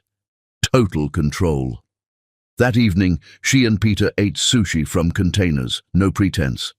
"What now?" Peter asked. "We rebuild, better, without his cancer." Her phone buzzed. "Breaking news. Jason Clark arrested for wire fraud." "You knew," Peter said. "I hoped." "He's going to prison. 2 to 5 years. Minimum security for white-collar princes." She turned off the TV. "It's over." The next morning, she addressed the staff of newly renamed Dotton Enterprises. "We're not erasing the past. We're learning from it. This company will be built on transparency, integrity, and the radical idea that success doesn't require sacrificing your soul." Jason's lawyer called. "He'll give you everything, houses, company, custody. Just drop the criminal charges. Can't drop federal charges, but you could refuse to cooperate." "No." She hung up. That weekend, she and Peter reclaimed the Hamptons house, repainted, burned sage, planted new roses. "I love you, Mom," Peter said suddenly. "You're the strongest person I know." Monday brought the final decree. Divorce granted. The most one-sided settlement the judge had ever seen, but justified. Deandra Dottin was free. That night, alone in her bedroom, she looked in the mirror. 42. CEO. Mother. Survivor. "You did it," she told her reflection. "Not victory. Justice." Victory would have been Jason choosing fidelity. This was aftermath, rebuilding, becoming. Peter texted, "Proud to be your son." She smiled genuinely for the first time in months. She'd lost a husband but found herself, lost a marriage but gained an empire, lost innocence but gained wisdom. The ultimate revenge wasn't destruction, it was resurrection, becoming everything they said you couldn't be without them. The Queen had taken the king. Game over, new game beginning. Epilogue. 5 years later, Peter's wedding invitation arrived on gold cardstock. Her brilliant son, now 23, marrying Olivia, a contract lawyer who took no nonsense. "She's nothing like Dad," he'd said. "Honest, consistent, everything he pretended to be." During their mother-son dance, Peter whispered, "We made it. We did. Ever wonder about him?"